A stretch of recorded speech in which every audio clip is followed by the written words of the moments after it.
Hello, Cohort 21. This is my presentation on flipping my classroom and flip teaching, and in general the Cohort 21 experience. If you don't know me already, I'm Jesse Dennison. I am a proud grade 4 homeroom teacher at Bayview Glen.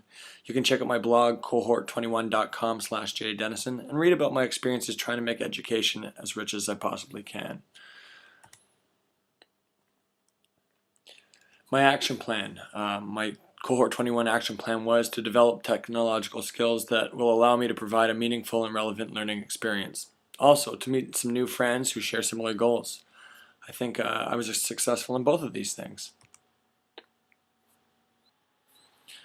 Okay, in our first session we learned about how to communicate with our WordPress blog, set up Twitter, and to start to collect research on Diagle.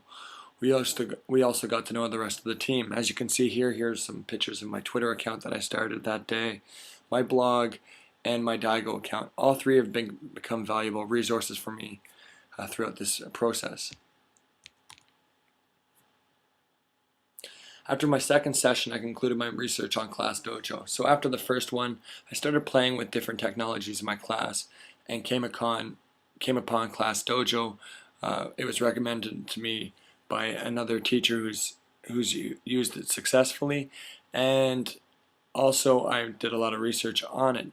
I found that within my classroom, using this to leverage students' behavior, making sure that they're aware of their own behavior and taking ownership over the own behavior, was quite successful.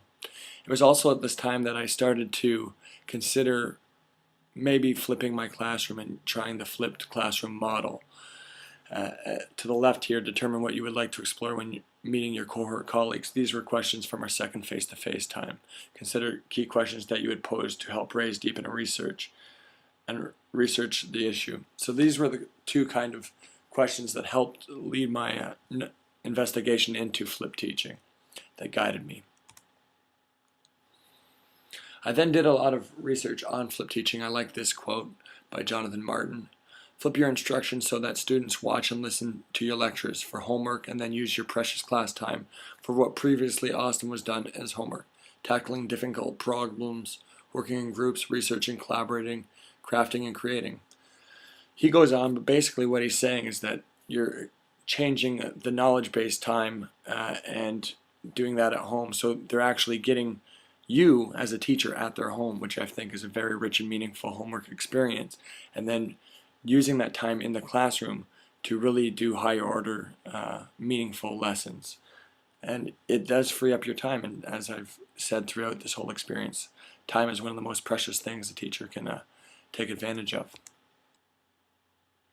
Okay, so in between the third and fourth session that I implemented flip teaching into my classroom, the results and thoughts that I posted in my blogs allowed me to conclude that I think flip teaching should be a part of 21st century learning. Okay, the results. When I did a survey, which was calculated with a clicker survey, 95% of my students said that they enjoyed the homework experience more than traditional homework. 95% of my students said they enjoyed classroom activities more than lessons where there has not been flipping. 95% of my students would want to do more of this homework.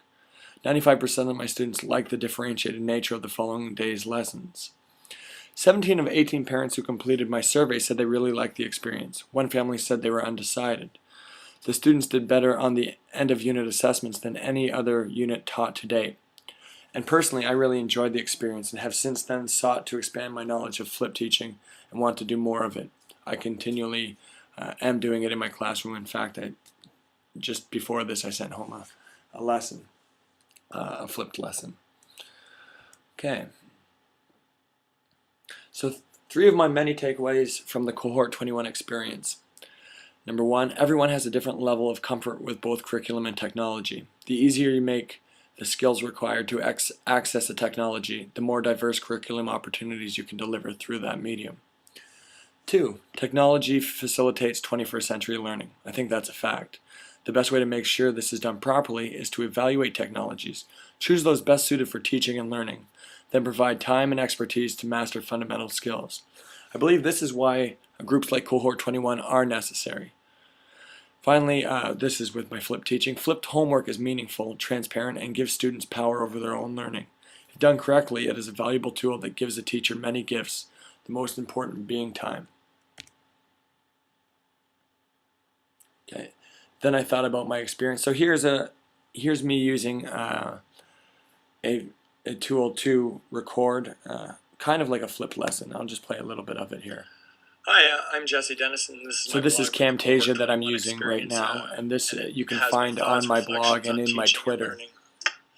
As you can see, just before I get into the actual content of the blog, my blogs. And just for time's sake, you can go check that out yourselves if you wish. I'm going to just continue on with this presentation. So the case for flipped teaching at Bayview Glen. So these are the reasons why I think we should provide more education on flipped teaching at Bayview Glen. Next up, in partnership with the heads of Bayview Glen, the IT department, and fellow teachers like Steve Baumgartner, we are putting into process the steps that train all of our teachers on how to create a flipped classroom. And this is me doing a little bit of what I'm doing right now for you.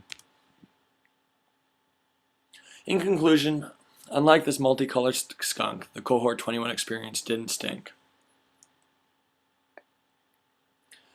Conclusion continued. There's no doubt in my mind that I've gained skills that will help provide the students I teach with better learning opportunities. So thank you for that, and that concludes my presentation. I hope you all had as good a time as myself. Take care.